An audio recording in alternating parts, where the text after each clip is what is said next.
Great pleasure to be here, and I feel honored to be asked to be here this evening.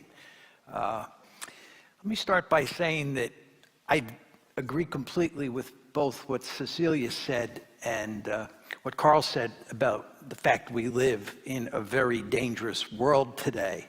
I'd put a finer point on it and say that I think the world is likely to get more dangerous with the passage of time.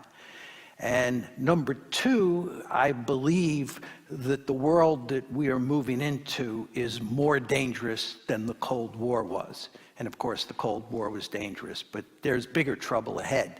Now, the question is, why do I say that? I say that because you have to think about what the world looked like when World War II ended and how it's evolved over time. And you have to think about how the structure of the world has changed, because that tells you a great deal about the likelihood of conflict. When I was born in 1947, it was a bipolar world. There were two great powers in the system, the United States and the Soviet Union. When the Cold War ended in 1989, and certainly when the Soviet Union fell apart in December of 1991, we moved from a bipolar world to a unipolar world. Then around 2017, the structure of the system began to change, and we moved from unipolarity to multipolarity, a world where there are three great powers, the United States, China, and Russia. So if you think about it, in my lifetime, we went from bipolarity to unipolarity to multipolarity. Now, what this means is that in the multipolar world we're in now, we have what I would call two conflict dyads involving great powers. One is the US-China dyad, and the other is the US-Russia dyad. During the unipolar moment, you had no great power competition. Most of you young people in the audience were born in the unipolar moment. There was only one great power in the system in the unipolar moment, and you cannot have great power competition by definition when you have only one great power. In the bipolar world that I was born into, there were two great powers, and you had one conflict dyad, the United States and the Soviet Union. So what you see is today you have a major conflict dyad in Asia involving China and the United States, a major conflict dyad involving great powers here in Europe involving the United States and Russia. That's two conflict dyads versus one in the Cold War and none in the unipolar moment. Furthermore, war is more likely, security competition is more likely to turn into war in the US-China competition and in the US-Russia competition than it was during the Cold War. So what I'm saying to you is that we have more potential wars between great powers in the multipolar world we now live in, right? And furthermore, those wars are more likely. Now, why do I say that? I think what I have to do here is explain to you how I think about the security competition between the United States and China in East Asia. Just tell you what I think is going on there, and then talk about what's going on here in Europe in terms of the US-Russia competition. And of course, when I talk about the US-China competition, what I'm going to do is focus mainly on Taiwan. And when I focus on the US-Russia competition here in Europe, I'll focus mainly on Ukraine.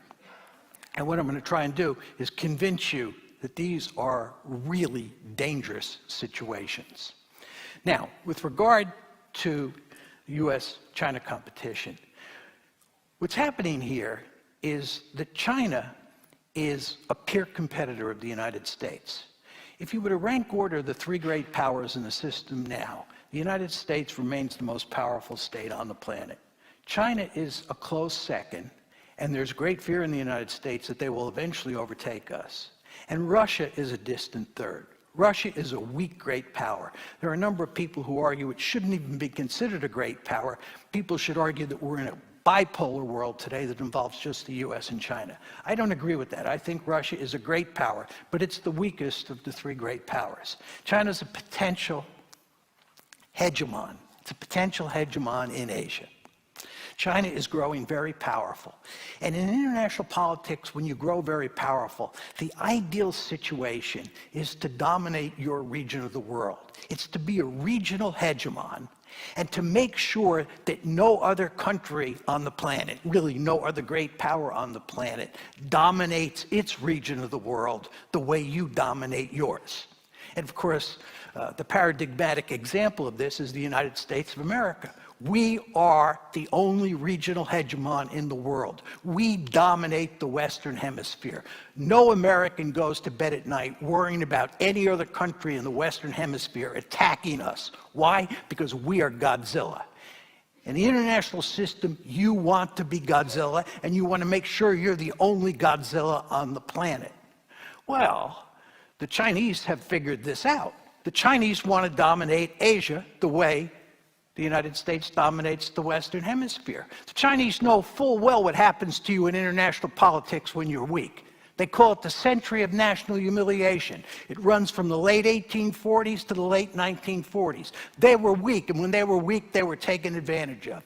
You can rest assured that they want to make sure that they are by far the most powerful state in Asia, and you can rest assured that they'd like to get the Americans out beyond the first island chain, out beyond the second island chain, and far away from China.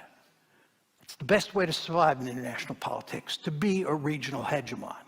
And the Chinese are taking all that economic might they have and they're turning it into military might.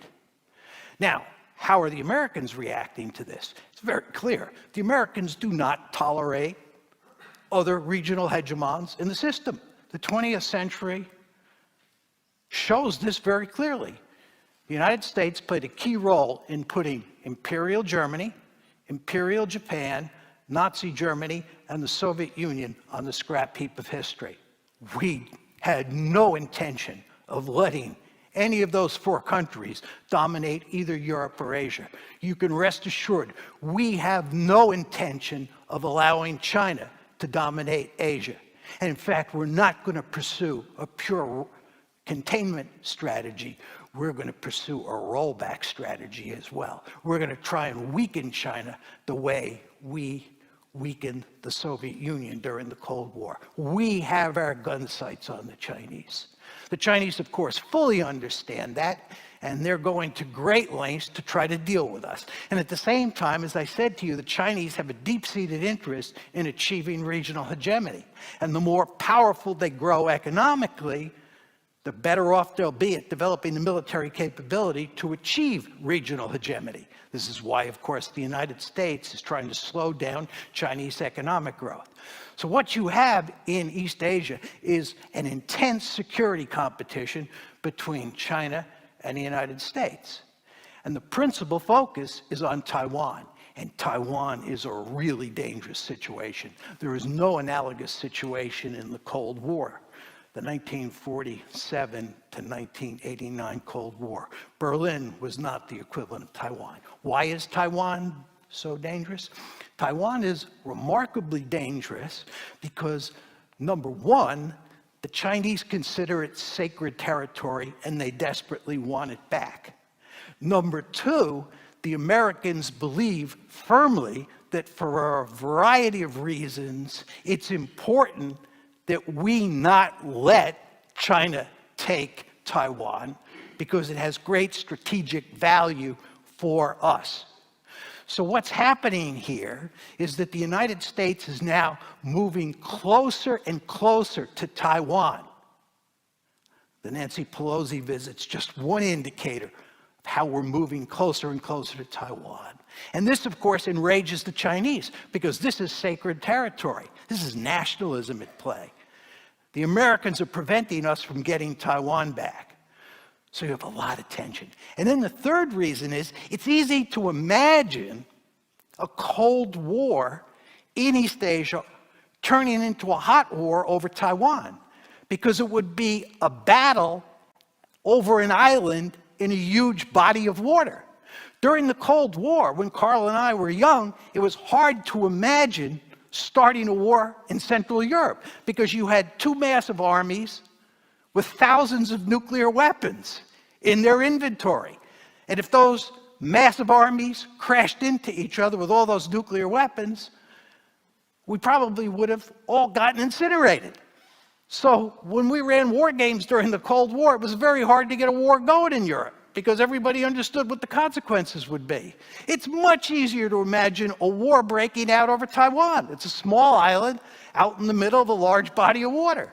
And by the way, the other 2 points of friction in East Asia are the South China Sea and the East China Sea. And you can imagine a war breaking out over those 2 bodies of water.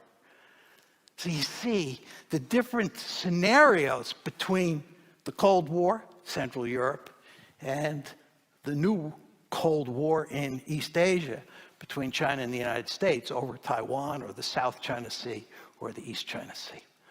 So there's big trouble coming in East Asia. I'm not arguing here that war is inevitable, but it is going to be very difficult to avoid that intense security competition turning into a real war.